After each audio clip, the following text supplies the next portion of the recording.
what's up everyone? Welcome to Threadbanger's Holiday How-Tos. Next up on the celebratory holiday list comes New Year's Eve. So this week we're heading over to the pattern experts Burda Style to get a lesson perfectly suited for the big night. Get ready to pleat, get ready to pin, get ready to ring in the new year with this week's lesson guaranteed to class up any outfit. You might have seen us on Threadbanger already. We're Burda Style. Burda Style is an open source sewing community. That means a place for people who love to sew. So since we last saw you, many exciting things have happened. We launched a slideshow. We celebrated 100,000 members. We have more and more members from all different countries uploading and downloading patterns, creations, and how-tos. You find more than 150 patterns on the site. New Year's is coming up. Well, we don't know what you have planned, but in case you don't know yet what to wear, we're going to suggest you make a little tuxedo bib, because you can dress up anything that you have. You can throw it underneath everything or over everything or whatever you want, boy or girl. So let's go and see how to do it. For this project, you will need the following things: fabric scissors, the material of your choice, a clear plastic ruler, pins, pencil, a couple buttons, interfacing. It needs to be iron on one side, an iron. You need some Velcro, just 2 little pieces, and your favorite sewing machine. And you also need to download the pattern from either threadbanger.com or Burda Style. First step is to take your fabric and measure a 12-inch by 15-inch piece. And you need that twice. Once you've cut out your rectangle, you take your clear ruler and you make marks every 2 inches, top and bottom.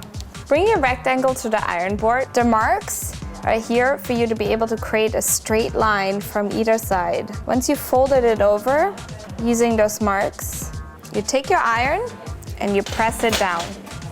You're gonna repeat that for all the rest of the marks. Next thing you want to do is actually sew down your pin tucks. The way you do is you just fold it over on the crease that you just created, and you measure in 3/4 from the edge. You can either mark that with a pencil slightly or with a pin. You do so on both ends. Okay, let's take it over to the sewing machine and let's see what we can do. Line up your needle with the first pin or mark that you've done, and now you just sew a straight line down next to the next pin. We fold it over again. Make sure that the first one doesn't get in the way, and measure in 3/4. What you do is you just continue the same steps over and over again until your entire fabric and all the marked creases are sewn into these kind of folds. Now that you have your folds sewn up, you need to iron them down that they lie nice and flat on either side of your shirt. This is how your first side, the right side, will look like of that shirt. You have to do the same thing again for the other side of your shirt, but you have to be careful that the pleats are lying in the opposite direction. After you got your 2 completed pieces all finished, it's pattern time. We're starting with the front of the tuxedo bib. We're going to place it on your fabric where the pleats are facing to the right direction, the center front lining up with the edge of your fabric. Pin them down. For your second piece, all you do is you flip the pattern around, line it up at the end, and pin it down. Now just cut out your 2 pieces. You flip the right side on the right side, line them up in the center front, and you sew down center front. We're going to iron open the seam allowance in the back, so it lies really nice and flat in the front. Next comes the placket, the front placket. Take the pattern piece for the placket and cut it out. Let's take it over to the iron board. Next step is to iron over your seam allowance, which is 5/8 on either side. You do so just on the long side of the placket. I'm doing this by eye because I'm from Burda Style, but you may want to measure. Let's take it over to the bib.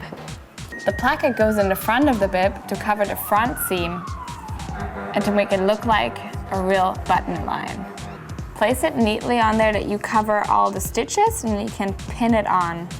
I'm stitching the placket down on either side of it. We're getting closer and closer. So much of the process of blogging is taking pre-existing pieces of media, like linking to something and then adding your idea on top of it. So I think a lot of stuff that happens in new media sort of comes out of that hip-hop creative process. VPC TV is brought to you by ASUS and Intel. You dream it, ASUS builds it, Intel inside.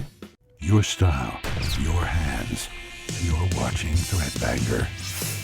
We're getting to our final and last pattern piece. You want to cut out that pattern number 3 out of your regular fabric and also out of the interfacing. Place your pattern piece and you start pinning it down.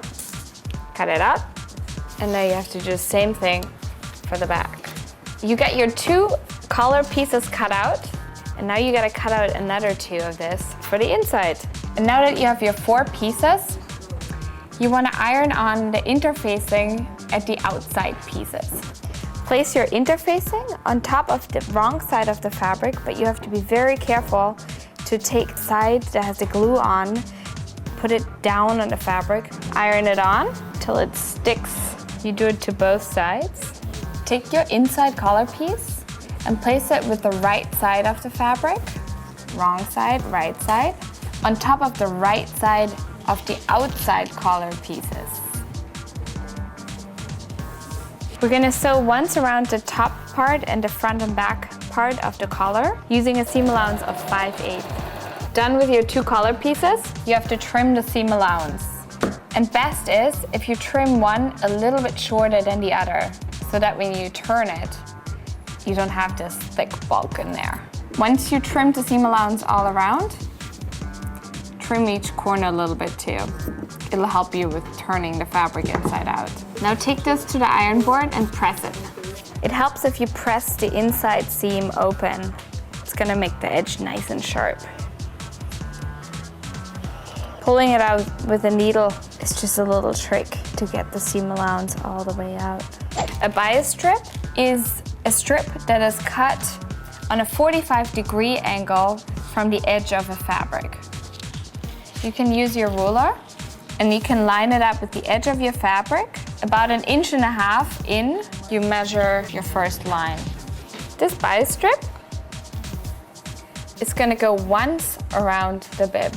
We start by pinning the right side of the bias strip onto the right side of the bib, lining up the edge to the edge. Next step is to sew at about 1/4 inch in from the edge. Now we're gonna flip this over, fold it to the back side, and then press it flat, opening the seam as good as possible. Turn it to your back side, turn the edge to the inside, and press it. Now that it's folded over on the back, you want to finish that edge and fixate it by top stitching on the front. Okay, we're getting to attaching the collar to the bib. Place the outside of the collar, that is the side where you ironed on the interfacing on earlier, and you place it on top of your bib, pinning it on, starting with the edge at the center front. Sew your collar to the bib with a seam allowance of 5/8 from the edge. Next step is to trim the seam allowance and then fold over the collar and finish the inside. Trim your seam allowance just about 1/8. Now flip your collar up and press the seam. Turn it to the other side and turn the inside of the collar up and press it. Fold the inside of the collar up and into the piece itself all the way to the end. You're gonna sew it together with a top stitch. Once you get your top stitch done on the left side, you're gonna repeat the full thing on the right side. Now just attach 2 little pieces of Velcro at each end and attach buttons, and you're ready to party. With this little tuxedo bib, you can do whatever you want. You can wear it over, under, and all the other possibilities that we had just learned. And with this little trick, you can definitely save more money for champagne. Thanks for coming by and hanging out. Thanks for this awesome bib. And also a big thanks for a great how-to from Joa Loom. If you'd like to see more, just visit Burda Style. And a big shout out to all our members out there. Thank you so much for all your creative ideas. Have a happy new year! Well, that successfully wraps up another year of Threadbanger. Make sure you send us in your pics and your videos of your New Year's Eve fashion, plus any DIY gifts you may have received for the holidays. Drop us your comments below and tell us what you'd like to see on the show for next year. And have a Happy New Year!